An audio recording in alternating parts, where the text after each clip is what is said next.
শুভেচ্ছা নেবেন। এক ভাই ফোন করে আমরাটেক সম্পর্কে জানতে চেয়েছেন যে তিনি দীর্ঘদিন যাবৎ আমরাটেকে আটকে আছেন। এখন এটা কি হোল্ড করবেন নাকি কোথায় প্রফিট টেক করবেন নাকি অ্যাডজাস্ট করবেন এই বিষয় সম্পর্কে জানতে চেয়েছেন। আজ ১৬ই জুন ২০২৬। আপনারা ক্যান্ডেলটা দেখতে পাচ্ছেন, এটা ডে চার্ট। ডে চার্টে দেখা যাচ্ছে যে রেজিস্ট্যান্স আছে, ২ টা রেজিস্ট্যান্স পাশাপাশি। এটা হচ্ছে ট্রায়াঙ্গেলের ১৪ টাকা ৬৮ পয়সা বা ১৪ টাকা ৬০ পয়সায় এখানে একটা রেজিস্ট্যান্স আছে। ৬০ বা ৭০-এর মধ্যে একটা রেজিস্ট্যান্স আছে। ঠিক একইভাবে নিচে একটা অর্ডার ব্লক আছে। অর্ডার ব্লকটা হচ্ছে ১৩ টাকা ৫০ পয়সায়। আর এটার সাপোর্ট জোনটা অনেক নিচে, ১২ টাকায় সাপোর্ট।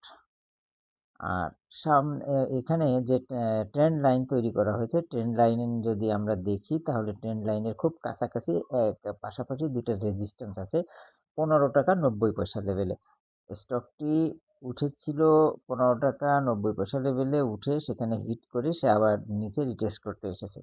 এখন এখানে কিন্তু সে ব্রেকআউট করেছে ১ম দিন, ২য় দিন সে নিচে নেমে গিয়েছে। আজকে সে নিচে নেমেছে।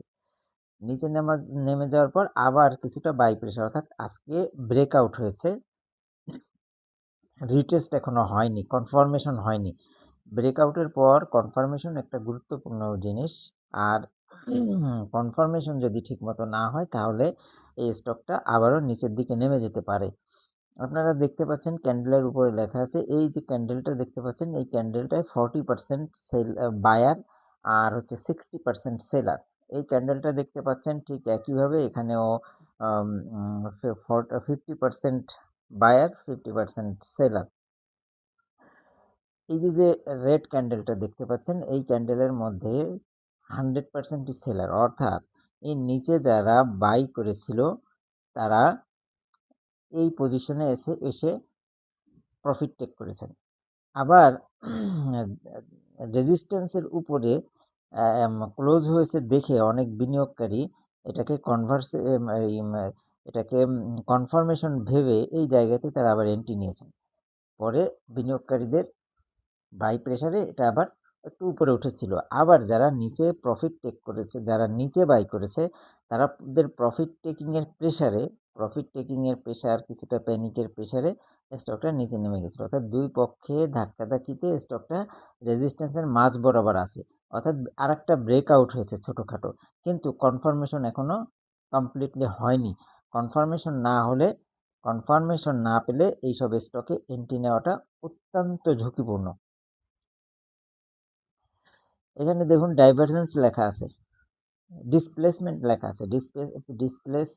ডিসপ্লেস দ্বারা বোঝা যাচ্ছে ট্রেন্ড লাইন পরিবর্তন হবে।